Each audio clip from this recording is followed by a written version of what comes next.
You ever wonder what it would be like to have people work for you while you're comfortably sleeping? So we're going to talk about today how to hire somebody specifically in the Philippines.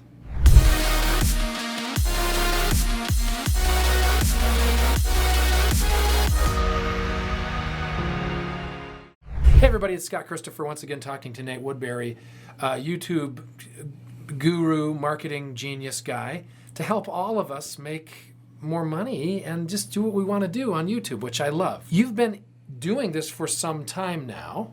How did you get involved in it? And really, we're going to talk more specifically now about some of the resources that you avail yourself of that seem sort of out of reach to people. Well, I need a staff of 100 to do this or that. But let's start talking a little bit about that. Yeah, outsourcing in the Philippines. I first got the idea of outsourcing from the book The 4-Hour Workweek by Tim Ferriss. All right. Yes, of course. Sure. So I learned a lot from that book. I got a lot of great ideas that I was able to implement. But as much as he talked about outsourcing, it still seemed foreign to me. Like, okay, maybe one day I'll be able to hire an employee. Literally, no pun intended. He didn't even catch it. I didn't catch it. His outsourcing sounded foreign to me. I just think that's very funny. I mean, he's this unintentional comedian. All right, keep going anyway. It did. It was foreign, so it was like so unknown. It wasn't until about 18 months after being introduced to it through Tim Ferriss that a friend of mine, John, showed me his virtual assistant tool that he'd created and showed me how easy it was to actually hire people. And he told me specifically why I should be hiring people in the Philippines, and maybe we could talk about that. But that very night, I went on to this website, this virtual assistant tool, and I could search, and I found somebody, and I hired my first person within like 36 hours. And it's not that the person themselves, him or herself, is virtual. In other words, when you say virtual assistant, we're talking about a living, breathing human being.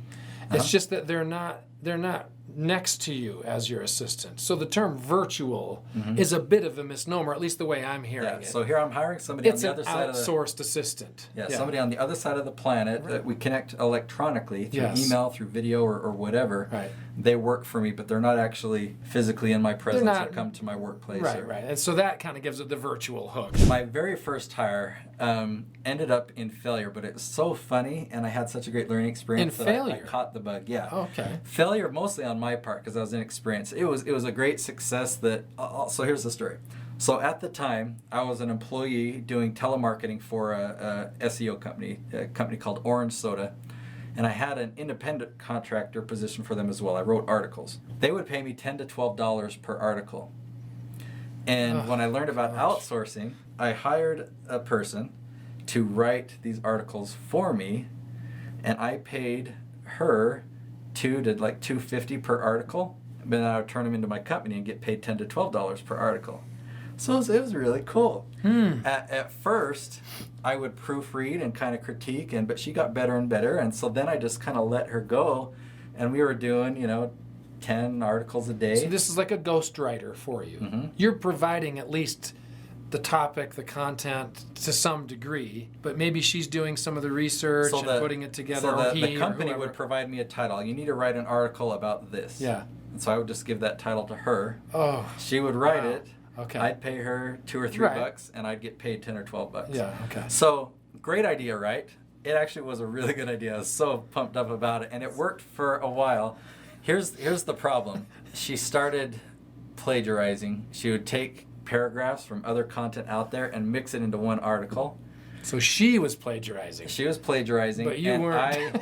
I didn't. No, you're good. Go ahead. I didn't check. In the beginning, I checked, but later on. So by the time I noticed, I went back in history and found that she had done that on the previous 50 articles, that round number 50. And I was like, oh no, if my boss finds out, they're going to fire me.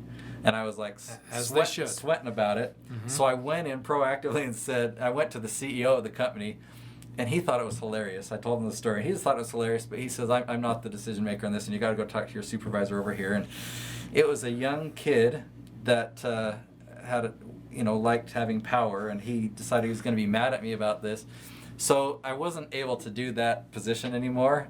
He let me rewrite those 50 articles, and because they had already paid me on them. So I had to rewrite those.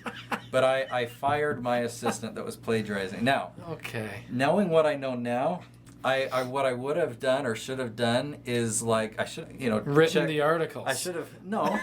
She was writing Oh, good this- articles. okay. For the purpose of SEO, I actually think it was a great strategy. My mistake though was not doing quality control, making sure that it was Yes, original okay. content.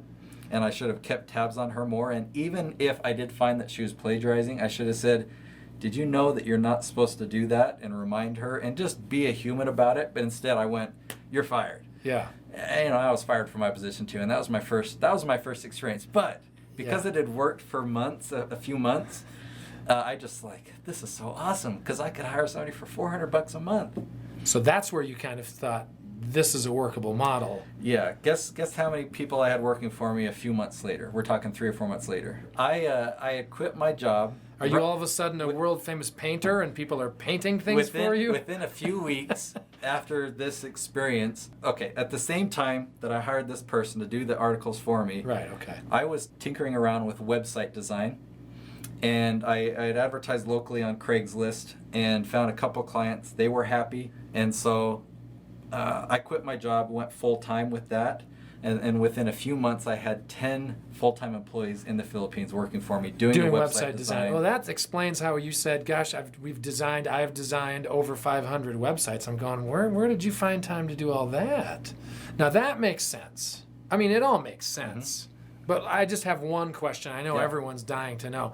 So when she wrote these articles, I mean, and they were turned in, did she have the byline? I mean, or was it?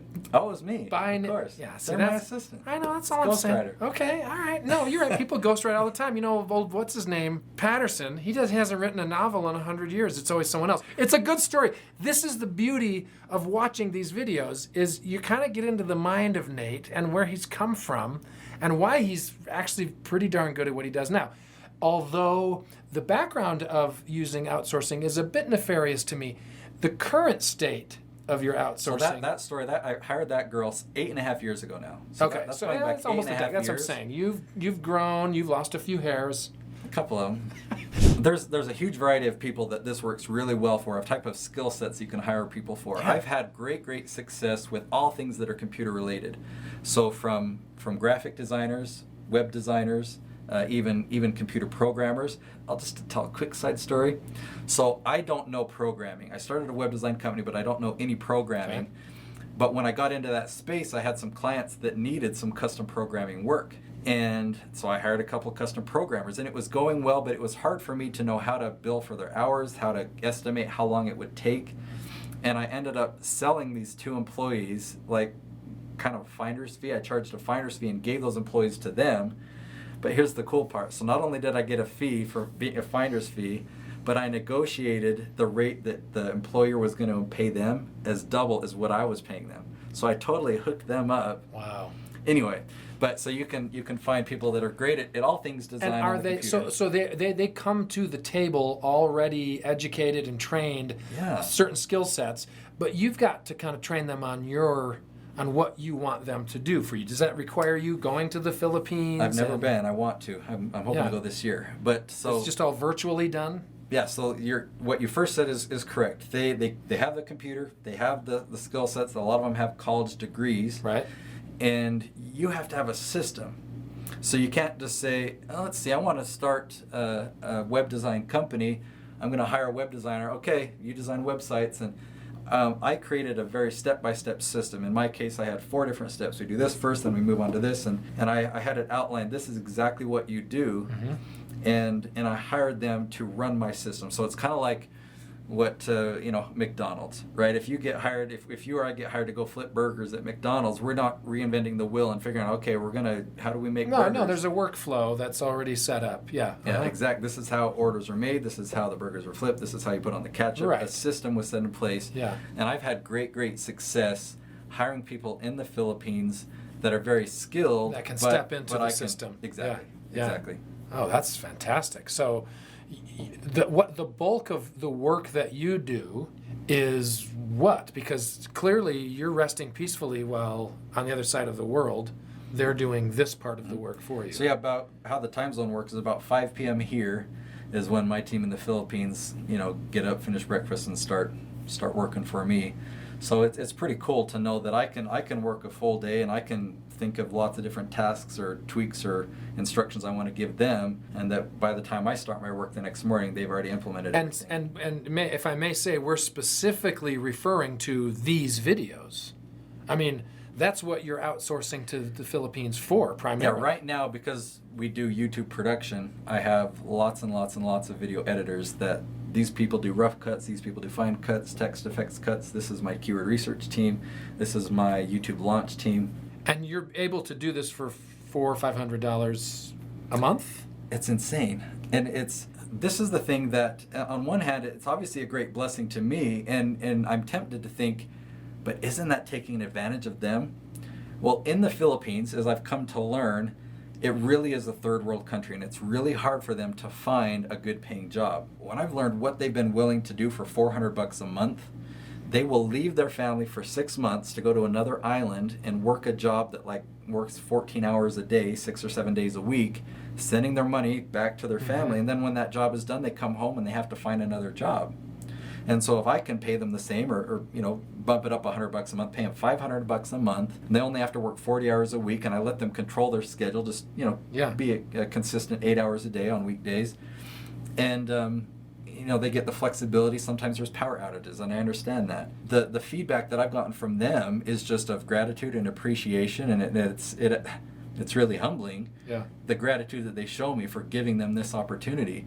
And so I'm obviously so grateful, and they're the ones editing this video. So I'll talk to you, editors. I'm so grateful to you because it's just provided a huge opportunity here. It's allowed me to create this company, that services that I can do, and the efficiency and the prices that I can sell my services for, that just wouldn't be possible if I had to hire somebody here and had to pay them 8 or 10 times that amount per month. I wouldn't have this company. It's a truly symbiotic kind of work relationship. It's very cool. Yeah. So if somebody wants to, so you're sharing secrets. What do they do to do this? I'll even include a link below where you find it. It's the virtual assistant tool that I use, and it's simply a directory where there's a couple 100,000 people now in the Philippines that say, I want to work for an American boss. God. And they've expanded it now to the UK and Australia, but they're basically saying, I need more opportunity. I can't find a good job here. I've got all this talent and skill. They'll list it out. This is what I'm good at. By the way, they all speak really good English. Yeah, I know. They speak English good. They do indeed. But they communicate fantastic, and they'll put their picture there. They'll have on the website, there's actually a reliability score to know if it's a real profile or if it's a copy. So you can really filter it down. I need people that know how to use Adobe Premiere. I need people that are, really good at editing sound for podcasts or whatever you're searching for. You can find that person right there on the virtual assistant tool. And with today's world, you just upload all of your files into a Dropbox or something, and they are right there on the other end grabbing them. Exactly. Wow, very cool. So what is holding you back from hiring a full-time assistant? $500 a month, what would you have them do? That's the question. Boy, I'll tell you, there should be nothing holding you back at this point. That is $500 a month, whatever. You've said it all.